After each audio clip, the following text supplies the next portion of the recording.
Back to live from Paris, and it's Fashion Friday here at France 24. As always, our fashion critic Jessica Michaud, who's also the online style editor of the International Herald Tribune, is here in the studio to tell us all about the latest in the world of glamour and luxury. Thanks for being with us, Jessica, as ever. Now, one accessory I didn't know you had was a crystal ball, and apparently you're going to be looking into it to tell us a little bit more about the future of fashion. That's correct. But before we talk about the future of fashion, I want to talk about a fashion anniversary. Now, Visionnaire, this month, will be publishing its 60th Couture magazine. This is a magazine which is much more like a work of art than actually a magazine itself. It started 20 years ago in 1991 by Stefan Gans, Cecilia Dean, and James Carlados. And over the years, Visionnaire magazine has gained a real cult status and a following and become a collector's item as such because of their limited editions. Now, each publication has a theme: Japan, the color blue, wear, and they each have a custom finish, and is usually curated by a fashion house or a fashion designer. For example, the subject for wear was surrounded by an Hermes box. The Japan one came wrapped in a trunk from Louis Vuitton. So there's a really a cult status to these. And for its 60th edition, it decided to really touch a somewhat of a taboo subject, and that is of religion. So it's a bit of a cross, actually, between a book and a glossy mag, something you might put on your coffee table, I guess, for people to read. Now, they pick a curator every time. So who was being brave enough to tackle the subject of religion? Yes, well, it was a kind of an intuitive choice, really. They went with Riccardo Tisci, the designer at Givenchy, whose also name is probably at the top of the list to replace John Galliano at Christian Dior. But what a lot of people don't know about Riccardo is that he's a very religious man. He really took to this idea with gusto. He created a leather-wrapped, hardbound book inspired by a church altarpiece. He is the youngest of 10 children, the only son of a close-knit Catholic Italian family. His father died when he was quite young, so he was raised by his mother and 9 sisters. In fact, Tisci says that his family is his religion, but the most important thing that he wanted to get across with this book was that religion was much more of an emotion, a feeling, and energy, and the organic nature of religion.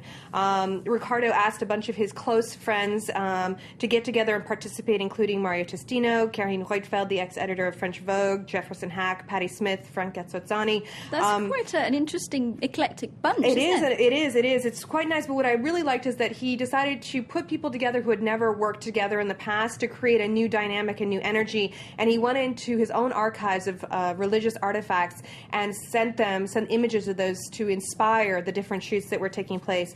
Now, the limited edition book will cost about $425. It's 288 pages, and just a little side note, within this black and white, all the black and white images, there are 10 gold pages, and those 10 gold pages represent his mother and 9 sisters, who the book is dedicated to. And who would buy this book?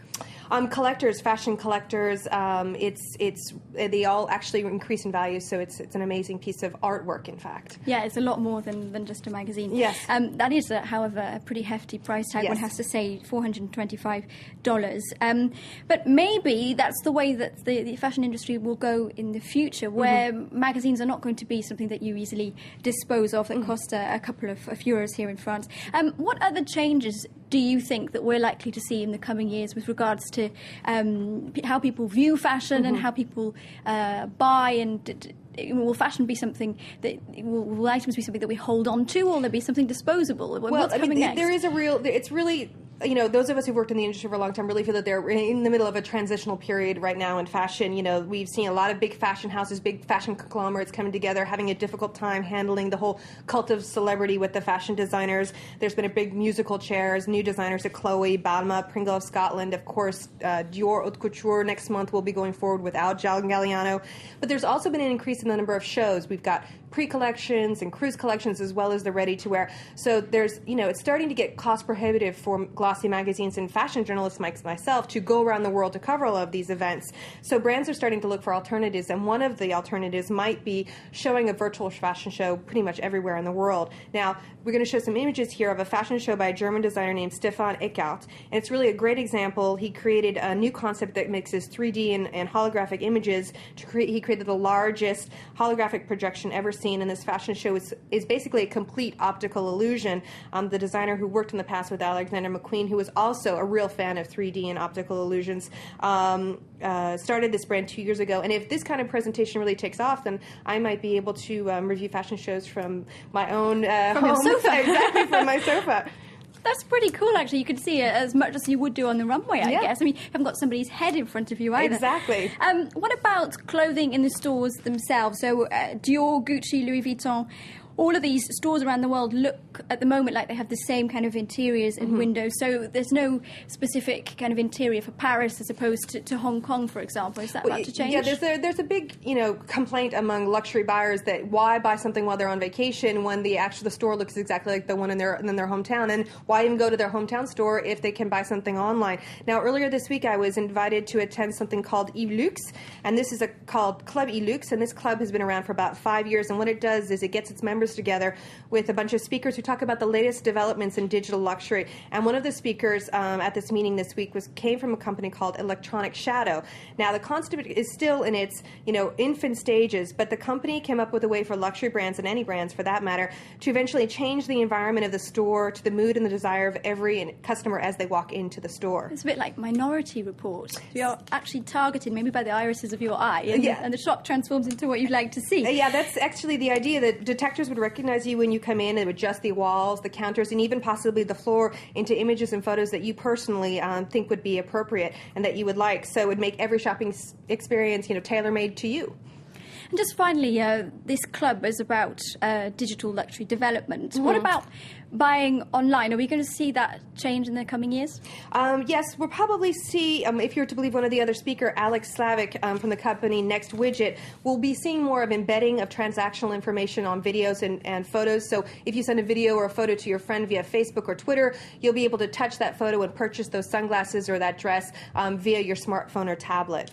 That is pretty cool. So is that going to cost me a fortune? Isn't it going to be have a bad effect on my pocketbook? Possibly. That remains to be seen, I think. Many thanks to you, Jessica, for coming in and speaking to us. Of course, Jessica, our fashion critic, and you at home can follow Jessica in the International Herald Tribune, of course, and also on her blog, jessicamichaud.com. Many thanks to you. Now, this brings us just about to the end of Live from Paris this Friday. Do stay tuned for more news. A reminder, of course, that we will be following the former Bosnian Serb Army Chief Ratko Mladic's first appearance at the UN War Crimes Tribunal in The Hague. It's due to get underway in just a couple of moments' time. Now, a reminder to you to stay tuned for Hannah Moffat coming up with that in just a couple of minutes. Thanks. Bye-bye.